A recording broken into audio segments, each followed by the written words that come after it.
Pemirsa jangan emosian ya, apalagi ini masih bulan Ramadan. Sejumlah emak-emak di Surabaya, Jawa Timur cekcok dan nyaris saling pukul saat antri beli baju lebaran dan sembako murah seharga mulai 5 ribuan. Di Purwokerto, Jawa Tengah, ratusan emak berlarian menyerbu bazar baju pantas pakai seharga 3 ribuan.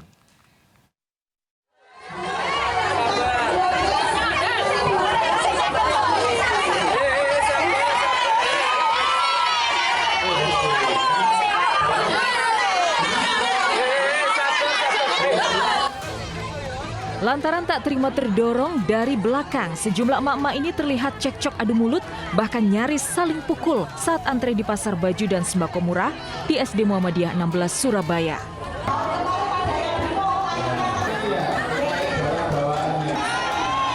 Kericuan terjadi beberapa saat sebelum gerbang sekolah dibuka. Ratusan emak-emak yang tengah antre saling dorong tidak sabar masuk. Dalam pasar murah ini, para emak berburu beli baju dan sembako sumbangan dari orang tua siswa seharga mulai 5.000 hingga 100 ribuan. Dorong baju buat lebaran. Harganya gimana ini tadi, Bu? Harganya murah, 5.000 dapat 2. Oh gitu. Beli berapa ini satunya? Habis 200. Oh gitu.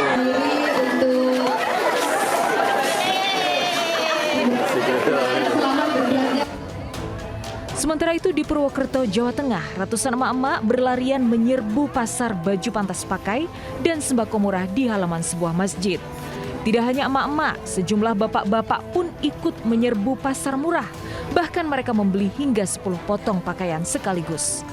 Di tengah mahalnya harga kebutuhan pokok, warga antusias berebut beli baju lebaran seharga 3.000 hingga 10.000 rupiah untuk berlebaran. Tim Liputan iNews melaporkan. Pemirsa, kecelakaan beruntun terjadi di ruas tol Trans Jawa wilayah Pemalang, Jawa Tengah. 3 mobil terlibat tabrakan beruntun.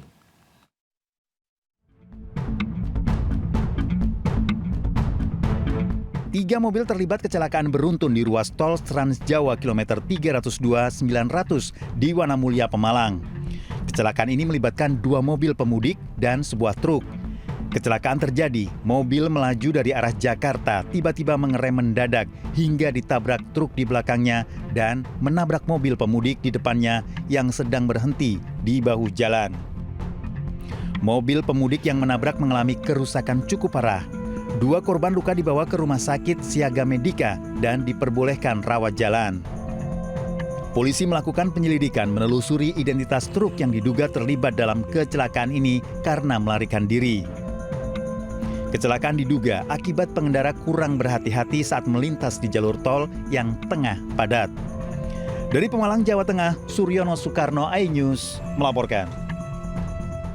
Diterjang cuaca buruk saat menyeberang dari kawasan Kronjo, Serang, Banten, kapal motor berpenumpang 13 orang pemudik terombang-ambing selama 1 jam di perairan Kepulauan Seribu, Jakarta. Evakuasi berjalan dramatis karena angin kencang menerjang hingga membuat kapal tidak stabil. Jakarta. 13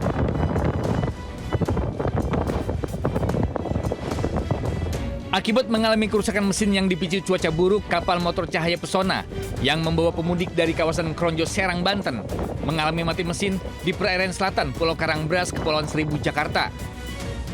13 orang pemudik yang merupakan warga Kepulauan Seribu ini pun terombang-ambing di tengah laut hampir 1 jam lamanya. Usai mendapat laporan, tim rescue pemadam kebakaran segera melakukan proses evakuasi dan mengerahkan 6 personil. Evakuasi berjalan dramatis karena dilakukan di tengah angin kencang dan membuat kapal tidak stabil selama pemindahan seluruh penumpang dan ABK.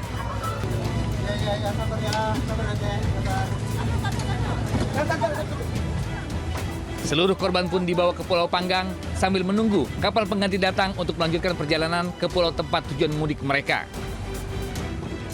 Dari Jakarta, Sofyan Firdaus, iNews melaporkan.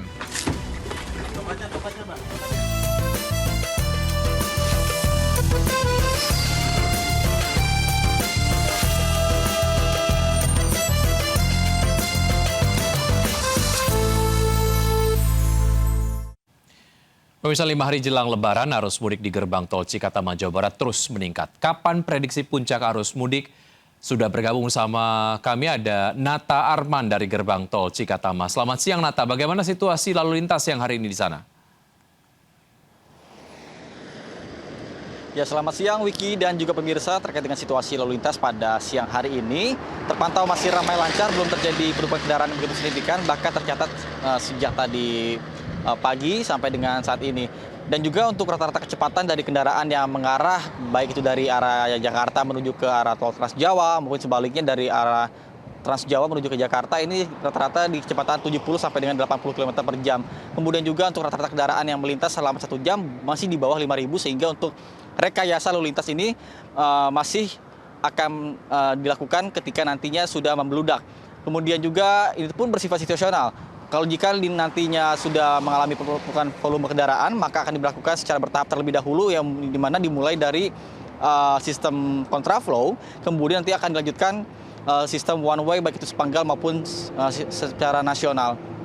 Dan juga dapat kami sampaikan juga pemirsa dan juga Wiki, untuk jumlah data dari kemarin dibandingkan dengan sekarang ini memang cukup signifikan. Bahkan dalam satu hari ini 168.000 lebih kendaraan yang mengarah masuk ke tol Trans Jawa.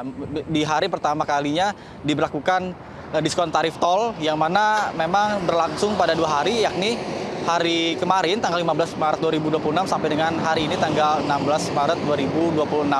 Tentunya ini menjadi suatu momentum yang bisa dimanfaatkan secara semaksimal mungkin dalam momentum Lebaran 2026 kali ini.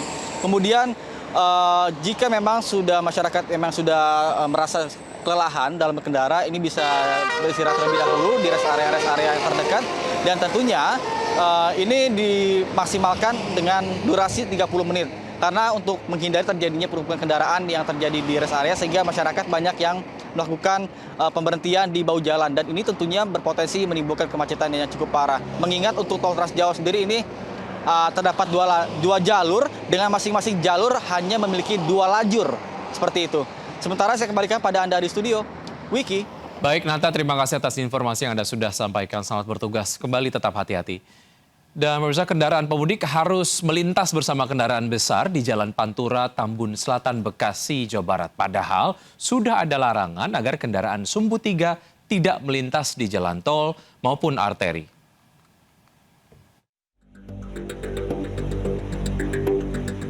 Motor pemudik yang menuju Jawa Tengah dan Jawa Timur yang melintas di Jalan Pantura Sultan Hasanuddin Tambun Selatan, Bekasi harus bertarung dengan truk kontainer. Belum lagi warga lokal yang masih beraktivitas. Motor harus memperlambat lajunya sementara jalur padat pemudik. Meski sudah dihimbau Kapolri agar kendaraan besar menghentikan lajunya selama arus mudik, baik di jalan tol maupun non-tol, namun tidak dipatuhi. Kemudi roda 2. Oh, membahayakan ya Mas ya? Iya, roda 2. Mana gitu, jalurnya gitu. Apa menurut Bapak ini membahayakan para pemudik gak sih Pak? Terutama roda 2 nih Pak? Ya, membahayakan juga. Pemudik di jalur Pantura, Bekasi hingga siang ini masih dipadati pemotor. Peningkatan volume kendaraan ini diprediksi akan terus terjadi. Dari Bekasi, Jawa Barat, Didi Junaidi, iNews melaporkan. Sementara itu, peningkatan arus mudik juga terus terjadi di Bandara Soekarno-Hatta, Tangerang, Banten sejak pagi tadi. Ribuan calon penumpang memadati Terminal 3. Antrian terjadi di counter check-in penerbangan domestik, terutama ke Surabaya, Yogyakarta, Medan, dan Makassar. Kenaikan jumlah penumpang karena per hari ini sebagian perusahaan sudah memberlakukan sistem work from anywhere. Ditambah anak sekolah juga sudah mulai libur pada pekan ini. Puncak arus mudik diperkirakan terjadi Rabu besok seiring dengan dimulainya cuti bersama.